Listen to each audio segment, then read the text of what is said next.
അഗതികളുടെ അമ്മായിനി saint Teresa of Kolkata saint Peter's ബസിലിക്കയിൽ നടന്ന ചടങ്ങിൽ ഫ്രാൻസിസ് മാർപ്പാപ്പയാണ് പ്രഖ്യാപനം നടത്തിയത്. കൊൽക്കത്തയിലെ വിശുദ്ധ തെരേസ എന്നായിരിക്കും മദർ തെരേസ അറിയപ്പെടുക. സാർവത്രിക സഭയ്ക്ക് ഇനി മദറിനെ വണങ്ങാം.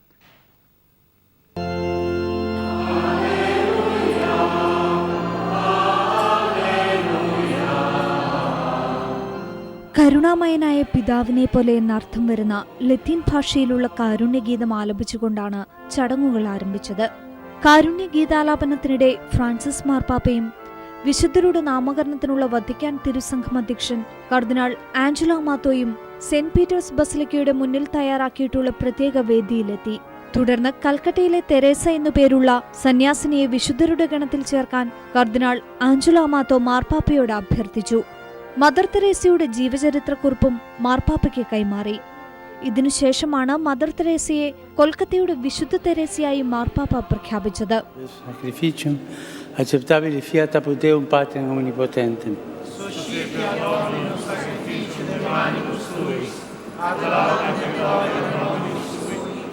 പരിശുദ്ധ സ്ത്രീത്വത്തിന്റെ മഹത്വത്തിനും കത്തോലിക്ക വിശ്വാസത്തിന്റെ പുകഴ്ചയ്ക്കും ക്രിസ്തീയ ജീവിതത്തിന്റെ വളർച്ചയ്ക്കും അനുയോജ്യമാണെന്ന് കണ്ടെത്തിയതിനാൽ കൊൽക്കത്തയിലെ തെരേസയെ വിശുദ്ധയായി പ്രഖ്യാപിക്കുകയും വിശുദ്ധരുടെ ഗണത്തിൽ പേരു ചേർക്കുകയും ചെയ്യുന്നു എന്നായിരുന്നു പ്രഖ്യാപനം. Missionaries of charity superior general sister Mary Prema തിരുശേഷിപ്പടങ്ങിയ അരുളിക്ക് മാർപ്പാപ്പയ്ക്ക് കൈമാറി. തിരുശേഷിപ്പ് ആശീർവദിച്ച ശേഷം അൾത്താരയിൽ സമർപ്പിച്ചു. പ്രാദേശിക സമയം ഉച്ചയ്ക്ക് 12ഓടെ കർത്താവിന്റെ മാലാഖ പരിശുദ്ധ മറിയത്തോട് അരുളി ചെയ്തു എന്ന് തുടങ്ങുന്ന ത്രികാല പ്രാർത്ഥനയോടെയാണ് ചടങ്ങുകൾ അവസാനിച്ചത്.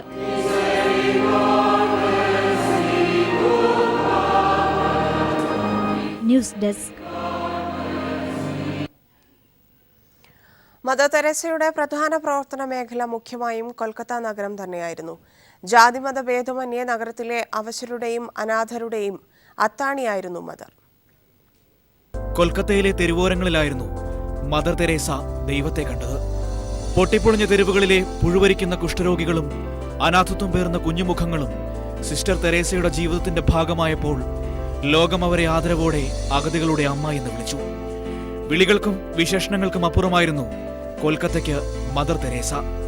മഹാനഗരത്തിന്റെ തെരുവോരങ്ങളിൽ നിന്ന് കേട്ട തേങ്ങലുകൾ ചെവികൾ കൊണ്ടായിരുന്നില്ല, ഹൃദയം കൊണ്ടാണ് മദർ ഏറ്റുവാങ്ങിയത്. കൊൽക്കത്ത മുനിസിപ്പൽ കോർപ്പറേഷൻ ദാനമായി നൽകിയ 2 മുറികളിലാണ് മദർ മിഷണറി ഓഫ് ചാരിറ്റി എന്ന മഹാപ്രസ്ഥാനത്തിന് തുടക്കമിട്ടത്. വെറും 13 സിസ്റ്റർമാരാണ് മിഷണറി ഓഫ് ചാരിറ്റി തുടങ്ങുമ്പോൾ മദർ തെരേസയ്ക്ക് ഒപ്പമുണ്ടായിരുന്നത്.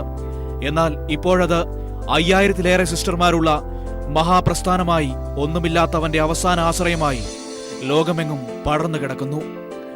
ഊരും പേരുമില്ലാത്തവർ വഴിയരികിൽ മരിച്ചു വീഴുന്നത് അക്കാലത്ത് കൊൽക്കത്ത നഗരത്തിന്റെ ദയനീയ മുഖമായിരുന്നു. 1952-ൽ അനാഥർക്കായി മദർ കൊൽക്കത്തയിൽ നിർമ്മൽ ഹൃദയം ആരംഭിച്ചു. തെരുവോരങ്ങളിൽ മരണം കാത്തുകിടന്നവരെ മദർ നിർമ്മൽ ഹൃദയത്തിലേക്ക് കൊണ്ടുപോയി.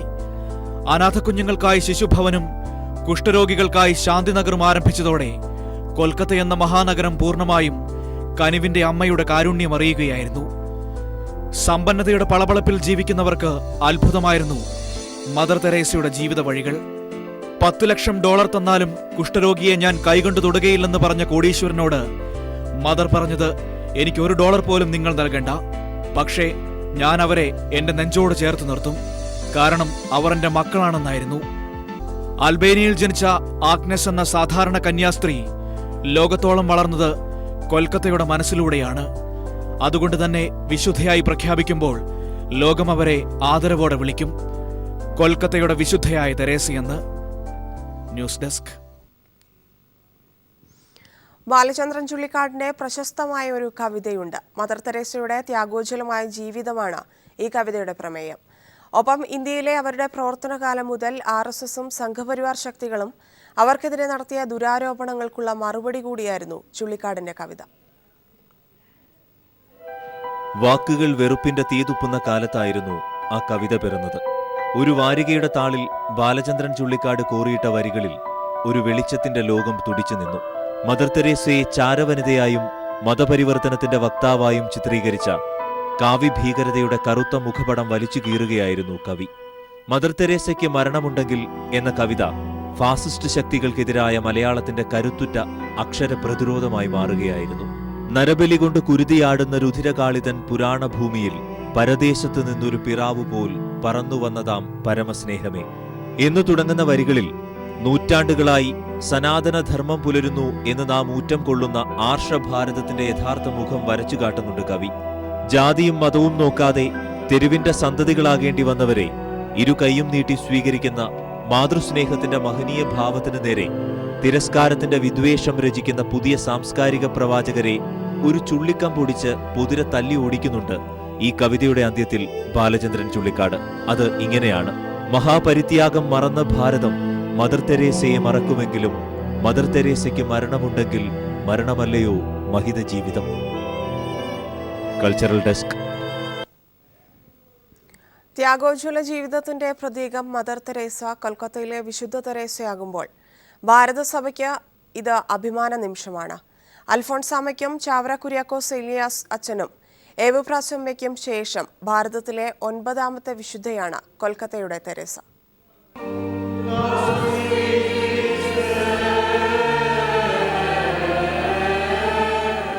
അൽഫോൺസാമയ്ക്കും ചാവറ കുര്യാക്കോസ് ഏലിയാസ് അച്ഛനും എവുപ്രാസ്യമ്മയ്ക്കും ശേഷം ഇന്ത്യയിൽ നിന്ന് മറ്റൊരാൾ കൂടി വിശുദ്ധരുടെ ഗണത്തിലേക്ക്. കൊൽക്കത്തയുടെ വിശുദ്ധ തെരേസ ഭാരതസഭയ്ക്ക് തന്നെ അഭിമാന നിമിഷം.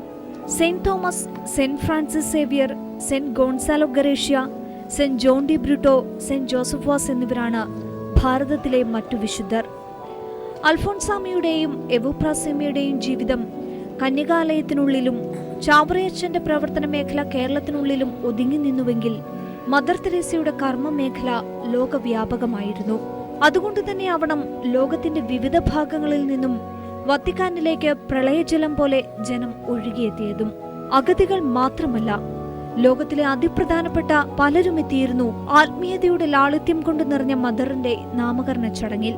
അനേക ലക്ഷം സാധാരണക്കാർ, കൈക്കുഞ്ഞുങ്ങളുമായി അമ്മമാർ, വികലാംഗർ, പടുവൃദ്ധർ, പല ജാതിക്കാർ, പല വേഷക്കാർ, പല നിറത്തിലുള്ളവർ, പല ഭാഷകൾ സംസാരിക്കുന്നവർ, ഇവർക്കെല്ലാം ഒരേയൊരു വികാരം മാത്രമായിരുന്നു മദർ തെരേസ. വിദേശകാര്യമന്ത്രി സുഷമ സ്വരാജിന്റെ നേതൃത്വത്തിലായിരുന്നു ഇന്ത്യൻ സംഘം എത്തിയത്. മന്ത്രി തോമസ് ഐസക്കും സംഘത്തോടൊപ്പം ഉണ്ടായിരുന്നു. ഇതിനു മുമ്പ് ജോൺ പോൾ രണ്ടാമൻ പാപ്പയുടെയും ജോൺ 23ാമൻ പാപ്പയുടെയും നാമകരണ ചടങ്ങിലാണ് ഇത്രയേറെ ആളുകൾ ഒത്തുകൂടിയത്. വിശുദ്ധിയുടെ പ്രഭ പ്രസരിക്കുന്ന ജീവിതമായിരുന്നു മദറിന്റേത്. ആ വിശുദ്ധി വിരിഞ്ഞതാകട്ടെ ഇന്നത്തെ ലോകത്ത് വിരളമായിക്കൊണ്ടിരിക്കുന്ന കാരുണ്യമെന്ന ഗുണത്തിൽ നിന്നും. ആ കാരുണ്യം ഉത്ഭവിച്ചതോ അഗാധമായ ദൈവസ്നേഹത്തിൽ നിന്നും. Cultural desk. വാർത്തകളിലേക്ക്. സംഘർഷബാധിത പ്രദേശങ്ങൾ സന്ദർശിക്കുന്നതിനായി ജമ്മു കാശ്മീരിലെത്തിയ സർവകക്ഷി സംഘം മുഖ്യമന്ത്രി മെഹബൂബ മുഫ്തിയുമായി ചർച്ച നടത്തി. കാശ്മീരിലെ വിഘടനവാദികളുമായി ചർച്ച നടത്താൻ മുഖ്യമന്ത്രിയുമായി നടത്തിയ ചർച്ചയിൽ ധാരണയായി. വിശദാംശങ്ങളുമായി എം സന്തോഷ് ചേരുന്നു. സന്തോഷ്, ചർച്ചയിൽ എന്തൊക്കെ കാര്യങ്ങളിലാണ് ധാരണയായത്? വാർത്തയുടെ കൂടുതൽ വിശദാംശങ്ങൾ. തന്നെ ജമ്മു കാശ്മീരിൽ സമാധാന ചർച്ചകൾക്കായാണ് ആഭ്യന്തരമന്ത്രി രാജ്നാഥ് സിംഗിന്റെ നേതൃത്വത്തിലുള്ള സംഘം ജമ്മു കാശ്മീരിൽ എത്തിയത്. ഇന്ന് മെഹബൂബ മുഫ്തിയുമായാണ് സംഘം കൂടിക്കാഴ്ച നടത്തിയത്. ഹുറിയത്ത് ഉൾപ്പെടെയുള്ള വിഘടനവാദി നേതാക്കളുമായി ചർച്ച നടത്താമെന്നുള്ള ഒരു ധാരണയിൽ തന്നെയാണ് സർവകക്ഷി സംഘം ഉള്ളത്. ഇതിന്റെ ഭാഗമായി തന്നെ മെഹബൂബ മുഫ്തി വിഘടനവാദി നേതാക്കളെ ക്ഷണിക്കുകയും ചെയ്തു. എന്നാൽ ഹുറിയത്ത് ഉൾപ്പെടെയുള്ള വിഘടനവാദി സംഘടനകൾ ചർച്ചയ്ക്ക് തയ്യാറല്ല എന്നുള്ള നിലപാടാണ് അറിയിച്ചിരിക്കുന്നത്. ഇപ്പോൾ ഏറ്റവും അവസാനമായി ഈ സർവകക്ഷി സംഘത്തിൽ തന്നെയുള്ള കുറച്ചുപേർ മാത്രം ചേർന്ന് ഹുറിയത്ത് നേതാക്കളുമായി ചർച്ച നടത്താനുള്ള ഒരു തീരുമാനത്തിലെത്തിയിട്ടുണ്ട്. ധന്യ. എം സന്തോഷാണ് വിശദാംശങ്ങൾ നൽകിയത്. ശബരിമലയിലെ സ്ത്രീ പ്രവേശനം സംബന്ധിച്ച കെ സുരേന്ദ്രന്റെ അഭിപ്രായം അദ്ദേഹത്തിൻ്റെത് മാത്രമെന്ന് കുമ്മനം രാജശേഖരൻ. ശബരിമലയിലെ സ്ത്രീ പ്രവേശനത്തെ അനുകൂലിച്ചുകൊണ്ടുള്ള സുരേന്ദ്രന്റെ അഭിപ്രായത്തോട് പ്രതികരിക്കുകയായിരുന്നു കുമ്മനം. സുരേന്ദ്രന്റെ പ്രസ്ഥാനം സുരേന്ദ്രന്റെ അഭിപ്രായമാണ്. അതെ, അത് ഓരോരുത്തർക്കും അതിലുള്ള അഭിപ്രായമുണ്ട്. ഫേസ്ബുക്കിൽ അവരവരുടെ അഭിപ്രായങ്ങൾ പറയാറുണ്ട്. ഞാൻ രാഷ്ട്രീയ പാർട്ടി എന്നുള്ള നിലയ്ക്ക് BJPയുടെ അഭിപ്രായം. മുൻമന്ത്രി കെ ബാബുവിന്റെ ബിനാമികളെന്ന് വിജിലൻസ് കണ്ടെത്തിയവരുടെ സാമ്പത്തിക വളർച്ച ശരവേഗത്തിലായിരുന്നുവെന്ന് നാട്ടുകാർ. ബേക്കറിയിൽ ജീവനക്കാരനായി തുടങ്ങി ബേക്കറി ശൃംഖലയുടെ ഉടമയായി മാറിയ കഥയാണ് തൃപ്പൂണിത്തുറ സ്വദേശി മോഹനന്റേത്. ബാബുവിന്റെ റിയൽ എസ്റ്റേറ്റ് ഇടപാടുകളിൽ ഇടനിലക്കാരനായി എത്തി അതിസമ്പന്നനായി മാറുകയായിരുന്നു ബാബുറാം. ബാബു മന്ത്രിയായിരിക്കെ മനസാക്ഷി സൂക്ഷിപ്പുകാരായി അറിയപ്പെട്ടതും ഇവരാണ്.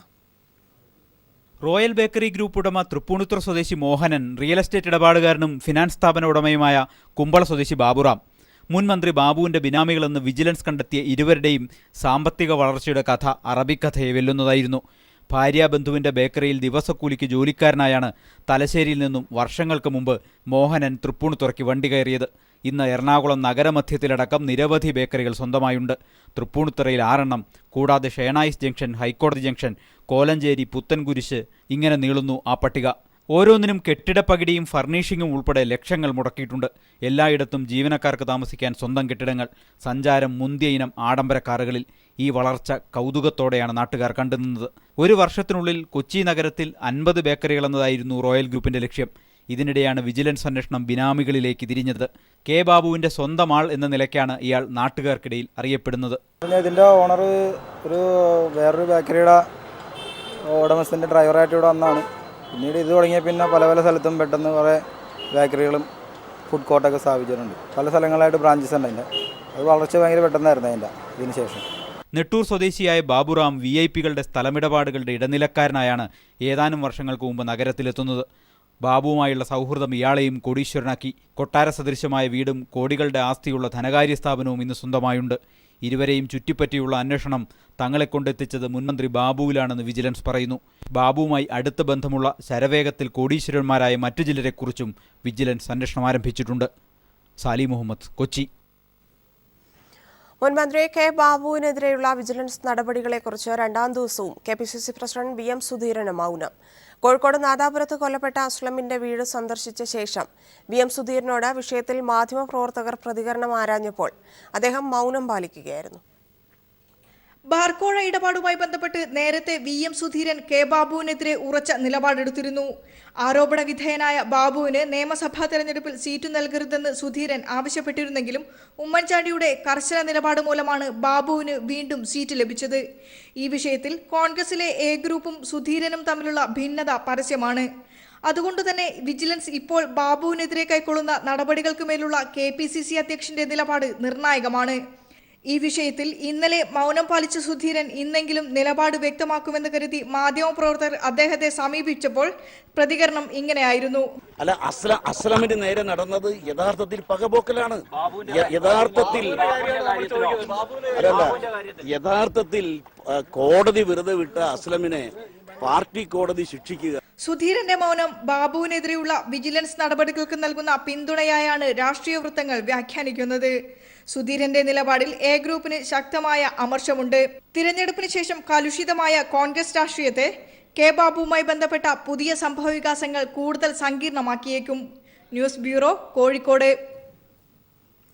കെ ബാബുവിനെതിരായ അന്വേഷണത്തെ അനുകൂലിച്ച് KM മാണി. നിയമം നിയമത്തിന്റെ വഴിക്ക് പോകട്ടെ എന്നും ശരിയായ ദിശയിൽ അന്വേഷണം പുരോഗമിക്കണമെന്നും KM മാണി പറഞ്ഞു. രാഷ്ട്രീയ പകപോക്കൽ ഉണ്ടാകരുതെന്നും മാണി ആവശ്യപ്പെട്ടു. നിയമത്തിന്റെ വഴിക്ക് പോകട്ടെ, നീതിനിഷ്ഠമായിരിക്കണം ഏതന്വേഷണവും. പ്രതികാര ബുദ്ധിയോടെയോ രാഷ്ട്രീയ പ്രേരിതമായിട്ടൊന്നും ചെയ്യാൻ പാടില്ല. നീതിനിഷ്ഠമായുള്ള അന്വേഷണം നടക്കട്ടെ. രാഷ്ട്രീയ പ്രേരിതമായിട്ട് തോന്നുന്നുണ്ടോ? എനിക്ക് അതിനെപ്പറ്റി ഒരു അഭിപ്രായങ്ങളൊന്നും. അന്വേഷണം നടക്കട്ടെ, നീതിനിഷ്ഠമായി സത്യസന്ധമായി അന്വേഷണം നടക്കട്ടെ. സത്യം ആത്യന്തികമായി വിജയിക്കുമെന്ന് ഞാൻ പറഞ്ഞിട്ടില്ലേ. സംസ്ഥാനത്തെ ഓണാഘോഷങ്ങൾക്ക് തുടക്കം കുറിച്ച് ചരിത്രപ്രസിദ്ധമായ അത്തച്ചമയ ഘോഷയാത്ര നടന്നു. തൃപ്പൂണിത്തുറ രാജനഗരിയിൽ മുഖ്യമന്ത്രി പിണറായി വിജയനാണ് ഘോഷയാത്ര ഉദ്ഘാടനം ചെയ്തത്. അത്തം നഗറായ തൃപ്പൂണിത്തുറ ബോയ്സ് സ്കൂൾ ഗ്രൗണ്ടിൽ മുഖ്യമന്ത്രി പിണറായി വിജയൻ അത്തപ്പതാക ഉയർത്തിയതോടെ സംസ്ഥാനത്തെ ഓണാഘോഷങ്ങൾക്ക് തുടക്കമായി. ഒരുമയുടെ സന്ദേശമാണ് ഓണമെന്ന് മുഖ്യമന്ത്രി ഓർമ്മിപ്പിച്ചു. ജാതിമത വേർതിരിവുകൾക്ക് അതീതമായ മനുഷ്യ മനസ്സുകളുടെ ഒരുമയാണ് ഇത് എടുത്തു കാണിക്കുന്നത്. തുടർന്നായിരുന്നു മണിക്കൂറുകൾ നീണ്ട ഘോഷയാത്ര. ഗതകാല സ്മരണകൾ ഉയർത്തി രാജവേദിയെ പ്രകമ്പനം കൊള്ളിച്ചു അത്തം ഘോഷയാത്ര. തനത് കലാരൂപങ്ങൾക്കൊപ്പം മിശ്ര ദൃശ്യങ്ങളും ഘോഷയാത്രയ്ക്ക് വഴിവേകി. നെറ്റിപ്പട്ടം കിട്ടിയ ഗജവീരന്മാർക്ക് പിറകിയായി കഥകളി, പുലിക്കളി, മയിലാട്ടം, ഓട്ടംതുള്ളൽ, തിരുവാതിരക്കളി, ഒപ്പന, മാർഗംകളി തുടങ്ങി 22 കലാരൂപങ്ങൾ അരങ്ങേറി. പിറകിയായി നിശ്ചല ദൃശ്യങ്ങളും.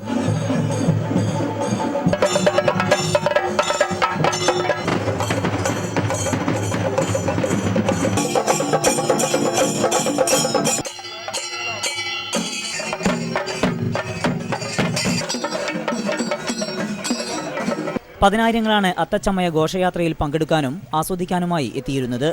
രാജു വർഗീസിനൊപ്പം തൃപ്പൂണിത്തുറയിൽ നിന്ന് സമീർ വടങ്ങോട്.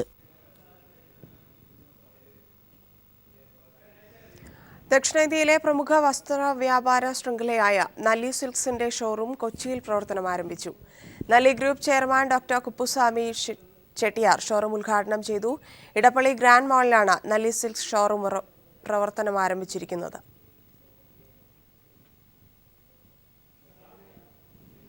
കോഴിക്കോടിന്റെ ആഘോഷങ്ങൾക്ക് സ്വർണ്ണപ്രഭയേകി പ്രമുഖ ആഭരണ ശൃംഖലയായ ലുലു ഗോൾഡിന്റെ നവീകരിച്ച ഷോറൂമിന്റെ ഡയമണ്ട് ഫെസ്റ്റിവലിന്റെയും ഉദ്ഘാടനം കോഴിക്കോട് ഖാസി സയ്യിദ് മുഹമ്മദ് കോയ ജമലുലൈലി നിർവഹിച്ചു. പരമ്പരാഗതവും ആധുനികവുമായ ഡിസൈനുകളിലുള്ള വ്യത്യസ്ത ആഭരണങ്ങളുടെ പുത്തൻ ശേഖരമാണ് നവീകരിച്ച ഷോറൂമുകളിൽ ഒരുക്കിയിട്ടുള്ളത്.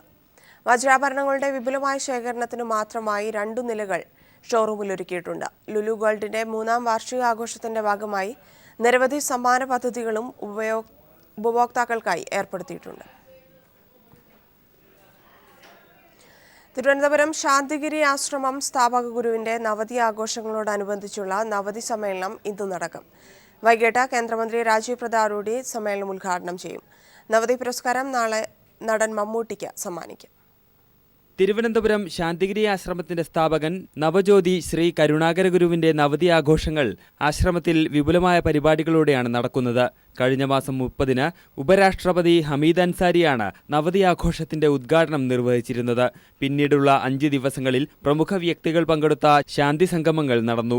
ഇന്ന് നടക്കുന്ന നവതി സമ്മേളനം കേന്ദ്രമന്ത്രി രാജീവ് പ്രതാപ് റൂഡി ഉദ്ഘാടനം ചെയ്യും. നാളെ നടക്കുന്ന ചടങ്ങിൽ നവതി പുരസ്കാരം നടൻ മമ്മൂട്ടിക്ക് സമ്മാനിക്കും. ശ്രീലങ്കൻ പാർലമെന്റ് സ്പീക്കർ കരു ജയസൂര്യയാണ് പുരസ്കാരദാനം നിർവഹിക്കുക. ഈ മാസം 20-ന് പൂർണ്ണ കുംഭമേളയോടെ നവതി ആഘോഷത്തിന് സമാപനമാകും. News bureau, Thiruvananthapuram.